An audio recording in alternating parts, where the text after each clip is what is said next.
Hola amigos, saben, he estado trabajando en una serie de videos que espero les guste. Créanme que lo hice con mucho esfuerzo y dedicación. Esto me llevó demasiado tiempo hacerlos. En estos nuevos capítulos les hablaré sobre la arquitectura y su evolución en la historia, desde el comienzo de la vida humana misma hasta el presente, y que titulé La arquitectura en la historia. Así que no sé cuántos videos saben, pero haré los menos posibles. Trataré de no entrar mucho a detalle en cada etapa para no llevarme más tiempo de lo necesario, ya que después te dedicaré a cada uno para profundizar a detalle. También espero pueda ayudarles mucho a entender la arquitectura. Yo recuerdo que cuando tuve esta materia en la universidad no me enseñaron de una forma entendible y comprensible, así que espero sea menos tediosa con ejemplos visuales relacionados al contexto histórico. También quiero avisarles que voy a hacer otras pequeñas miniseries donde les hablo de todos los tipos de la arquitectura que existen, aclarando que yo mismo hice una lista de cómo clasificarlas y cómo comparar cada una de ellas. Principalmente las clasifiqué en 6 grandes rubros: funcionalidad o utilidad, que es la de este video, y que si no has visto debes correr a verlo. Esta sección surge por la funcionalidad y utilidad que se le da al inmueble y que se dividen dependiendo del servicio que ofrece el individuo, como por ejemplo el administrativo, el hospitalario, el deportivo, etc. Los artísticos, que nacieron bajo revoluciones artísticas, vaya la redundancia, a lo largo de toda nuestra historia, presentaban un concepto único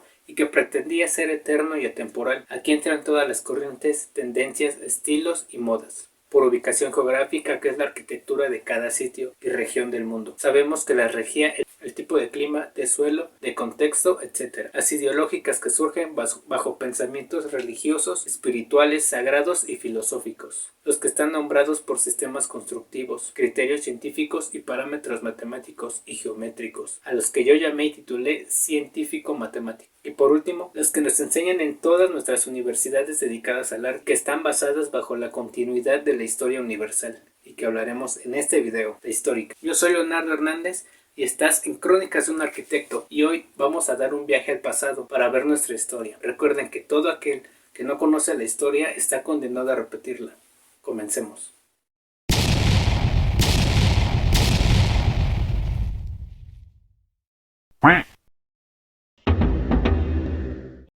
Todo comenzó en la Edad de Piedra o época prehistórica. Todos conocemos 3 grandes periodos: el Paleolítico, Mesolítico y el Neolítico. En el primer periodo, cuando el hombre divagaba por el mundo, recorría grandes tramos para encontrar refugio. Cuevas, grutas y cavernas se utilizaban con uso parcial y momentáneo. Las pequeñas tribus que lograban formar campamentos los construían con objetos de uso diario, como huesos, madera, roca y piel. Su realidad se empezó a representar por ilustraciones pictográficas de lo que veían y hacían. En el segundo periodo se empezó a implementar la arcilla y la cerámica. Ya para ese entonces el hombre se volvió sedentario, cultivando, pastoreando y recolectando frutos.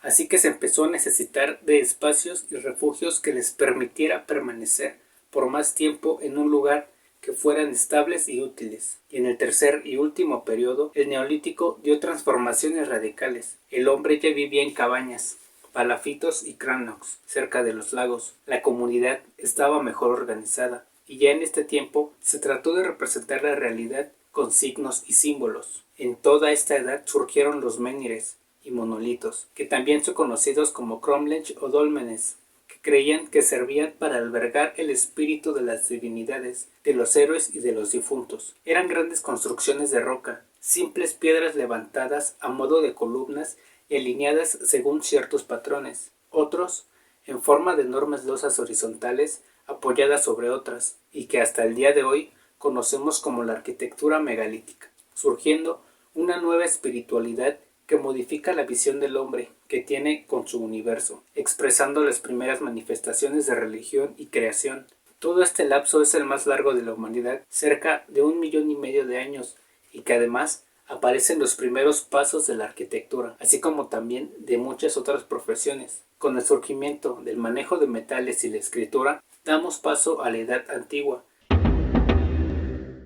donde nacen las grandes civilizaciones madre: Mesopotamia, Egipcia, India y China, estableciéndose a orillas de los grandes ríos como el Éufrates, el Tigris, el Indo, el Nilo y el Huangó, pero que principalmente se habla de las civilizaciones mesopotámicas, fenicias, persas, hebreas, egipcias, griegas y romanas. En esta época la vida estaba guiada por fuerzas inteligentes espíritus y demonios, benefactores y malignos.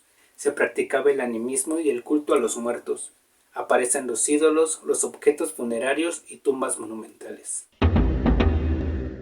Comenzando un pequeño paseo por los egipcios que se establecieron en el valle del Nilo, desarrollaron cambios importantes, como el nacimiento de sistemas de riego y unificación política. La dinastía más significativa fue la cuarta, en la que construyeron las grandes pirámides de faraones, de Keops, Kefren y Miserinos, consideradas maravillas del mundo antiguo. Destacan los grandes obeliscos, relieves y pinturas en las grandes murales de sus construcciones, que adornaban y describían sucesos históricos, ideológicos y religiosos, así como el uso de esculturas de gran tamaño que resguardaban las fachadas de los templos, tallados en las mismas enormes rocas o como contrafuertes. Al norte, las tumbas tomaban las mismas formas que tenían las casas con el objeto de que el difunto se sintiese mejor acogido, mientras que en el sur, las moradas de los muertos se indicaban con un conjunto de piedras, dando origen a los túmulos y construcciones funerarios que ya todos conocemos. Los obeliscos consistían en una columna cuadrangular, montada sobre una mayor que la base de la columna. Sus lados eran tallados con inscripciones jeroglíficas que contenían los títulos del rey, la divinidad a la que se dedicó y narraciones políticas o históricas, consideradas una ofrenda a los dioses, ya que eran una cultura profundamente ligada a la naturaleza, que se establecieron en la planicie del desierto. La ausencia de madera y piedra determinaron la construcción de vivienda y palacios, siendo de ladrillos y de adobe sin coser. Por el contrario, los templos y tumbas se realizaban en piedra. La arquitectura sagrada no estaba pensada como un espacio habitable, sino que se sitúa en la inmensidad del territorio, exclusivamente para la divinidad. Toda su arquitectura está basada conforme a las dos necesidades de los dos rituales fundamentales de la vida egipcia, el funerario y el culto a los dioses. Pasando a la civilización mesopotámica que se estableció en los ríos Tigris e Éufrates, esta región se extendió desde el actual Golfo del Pérsico en Irak hasta Turquía y el norte de Siria. El hombre mesopotámico sentía su vida constantemente amenazada por la inestabilidad de los fenómenos naturales y pueblos vecinos. El mundo consistía en una lucha entre fuerzas contrarias, donde triunfaba el bien o el mal. El destino de los hombres era trágico e inevitable, y solo los dioses podían ayudarles a aliviar el sufrimiento. El cielo era el mapa donde cada uno de los humanos tenía huella del destino.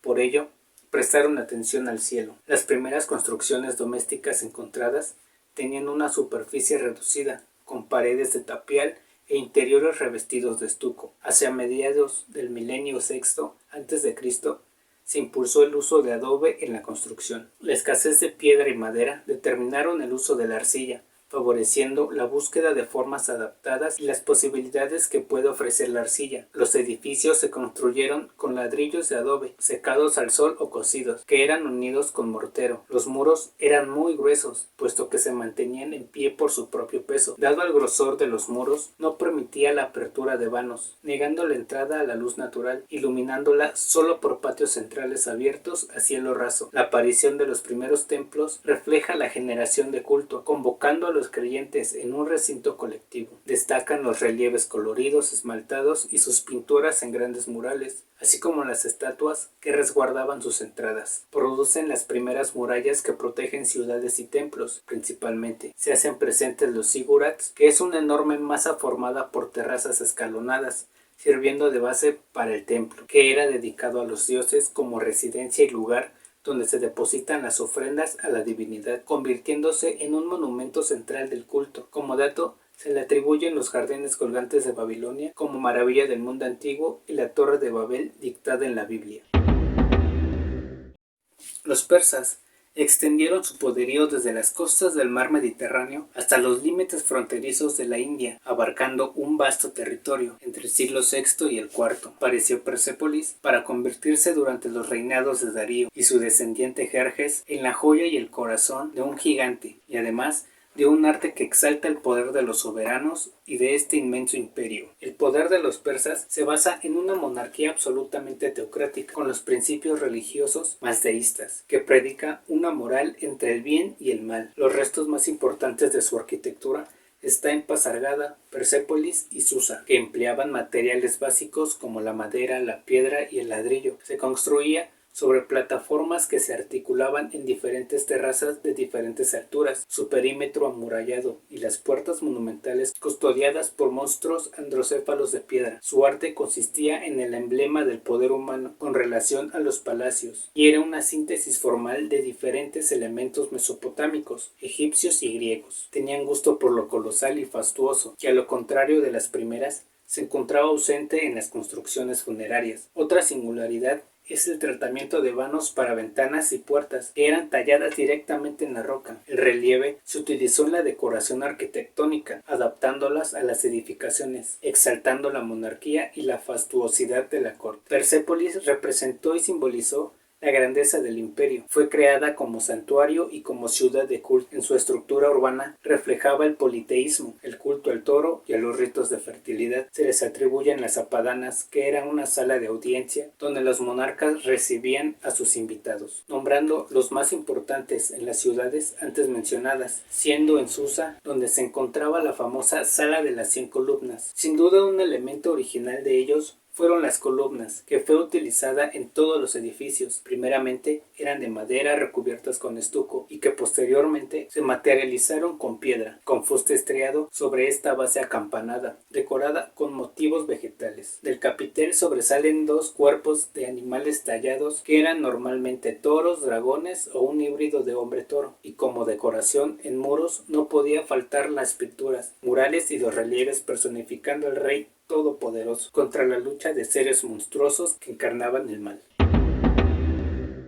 En el mar Egeo, que está constituido por pequeñas islas dispersas, se desarrolló en toda la zona la cultura griega. La arquitectura griega empleó construcción en piedra, alcanzando sus mayores logros en ella. De hecho, la tierra en forma de tapial y sobre todo de adobe crudo fue ampliamente utilizada en la arquitectura doméstica y militar, incluso ocasionalmente en edificios públicos, civiles y religiosos. Las distintas formas de piedra eran colocadas en seco, sin ningún mortero, pero con ajuste perfecto, y para evitar los deslizamientos de estas columnas por motivos naturales de la tierra, los constructores emplearon grapas de madera o metálicas que aseguraban la unión vertical y horizontal. Como sabemos, los griegos nos dejaron en las ciencias y filosofía un gran avance, y para nosotros los arquitectos, digamos que nos dieron las mejores armas para el inicio de un arte único. Cabe destacar el rectángulo áureo, la aritmética, la geometría, la antropometría, el arte centrado en la figura humana, evitando así la desproporción de los espacios habitables. Estos solo por mencionar algunos. Fueron quienes nos bautizaron con el nombre de arquitecto, por sus palabras arcos, tecton, también nombrándonos artistas. El templo es sin duda el edificio más emblemático de la cultura griega, siendo su función principal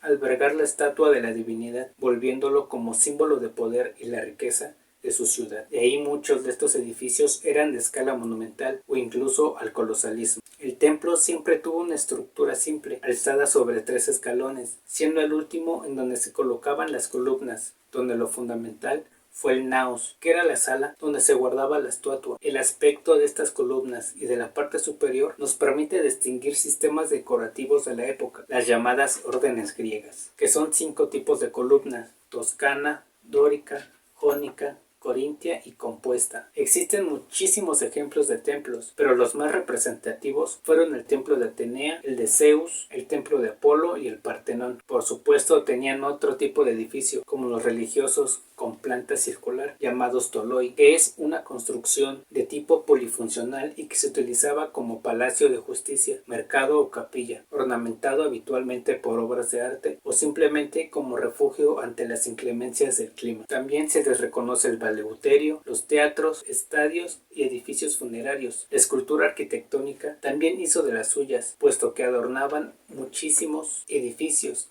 especialmente los templos. Como dato se les atribuye la Alejandría, una de las ciudades más icónicas de la historia y que albergaría la Biblioteca Universal, con la finalidad de reunir todas las obras de ingenio humano, de todas las épocas y de todos los países, como colección inmortal para la humanidad. El Faro de Alejandría, en la misma ciudad, el Mausoleo de Halicarnaso, Templo de Artemisa, Estatua de Zeus y el Coloso de Rodas, todas ellas consideradas maravillas del mundo antiguo.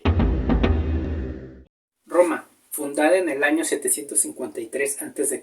y naciendo en la península itálica, surge la ciudad por la unión de varias aldeas y que se explican su fundación por medio de la leyenda de Rómulo y Remo. Su historia duró más de 12 siglos y durante todo este tiempo conquistó el Mediterráneo, convirtiéndose en el estado más poderoso de la época. Desde el punto de vista político, pasó por tres sistemas: monárquico, la república y el imperio. El mundo griego fue fundamental para su desarrollo en el arte romano, junto con las aportaciones de la cultura etrusca que ya habitaba el norte de la zona. El arte en Roma se puso al servicio de las nuevas necesidades y también la aparición de un arte con gran centralización, utilitarismo y humanismo en el resto del imperio. Incorporó en sus edificaciones elementos propios griegos como la construcción en plantas rectangulares, la presencia del pórtico y el empleo de la piedra y mármol en sustitución del adobe. Hicieron uso de sistemas constructivos del pasado como la bóveda, el arco y la cúpula, que con sabiduría supieron innovar en el campo de la arquitectura y construcción. Caracterizada por la monumentalidad, dado a la idea de la inmortalidad del imperio, su uso inseparable del mortero permitía una construcción fácil y adaptable a cualquier tipo de estructura, siendo ellos quienes dieron paso al concreto y revestimiento como el estuco y pintura modernizados. Se documentan también nuevas formas inmobiliarias, como las basílicas, que era un lugar destinado a la administración, termas o baños públicos, que eran lugares de ocio y de encuentro, anfiteatros, que eran destinadas al espectáculo de masas y que gozaban de aceptación entre los romanos. Con el fin de la república, algunas artes se utilizaron como importantes instrumentos de comunicación de poder, pero a partir del reinado de Augusto se creó un arte oficial romano que exaltaba la figura del emperador mediante formas inspiradoras copiadas de modelos griegos. Se le atribuye el Coliseo romano, maravilla del mundo moderno, iniciado por la dinastía Flavia. También se les atribuye el uso de esculturas arquitectónicas, ya que las usaban como revestimientos en las fachadas, que en su mayoría eran colocados en edificios representativos, aunque sabemos que no fue un invento romano, pues se veía esto desde culturas pasadas. Los arcos de triunfo fue un elemento muy utilizado para celebrar las victorias bélicas. Era un monumento que se erigía en las calles principales de carácter monumental, donde se esculpían las hazañas de batalla y la propia historia. Como dato, se crea el primer tratado de 10 capítulos de arquitectura por Vitruvio, quien era un ingeniero militar. Como pudimos ver, a lo largo de toda la época prehistórica y antigua, se empezó a moldear la construcción y la arquitectura que hoy conocemos. Se dirigía principalmente a divinidades y gobernantes, haciendo uso de monumentos funerarios, templos dedicados a la divinidad y grandes murallas para su protección, siempre apoyadas de otras artes como la pintura en murales y la escultura en relieves. Aquí es donde termina esta gran época, con la caída del grandísimo imperio romano, a cargo del último emperador Rómulo Augusto. Hasta aquí hemos visto ya dos grandes edades, la prehistórica y la antigua, y en cada una de ellas se comenzó a escribir la necesidad de habitar espacios con un uso en particular, ya sea para vivir, adorar a sus dioses y creencias, o hacer ritos funerarios que nos permitiera cruzar al más allá. Se formaron las primeras civilizaciones. No me pregunten por qué no se habla de China o hindú, pero que vamos a retomar después. En los siguientes videos regresaremos a la historia para averiguar qué es lo que pasaba con la arquitectura en épocas medievales, modernas y contemporáneas. Por último, te quiero recordar que si te gusta la arquitectura o algunos temas de interés relacionados a ello, te pido me apoyes dándole me gusta al video y suscribiéndote a mi canal. También que comentes qué te parecieron estas dos épocas y pensando cómo crees que construyeron las grandes edificaciones con la poca herramienta que existía para ese entonces, qué sistemas y procesos constructivos usaron para levantar tales monumentos. Y si tienes algún comentario que me pueda ayudar a darte mejor contenido, tal vez algo en lo que pueda mejorar, algo en lo que pueda incluir, son bien recibidos. Y bueno amigos, eso fue todo por este video. Estuviste en Crónicas de un Arquitecto. Yo soy Leonardo Hernández y recuerda, luchar por el futuro que siempre soñaste. Hasta siempre.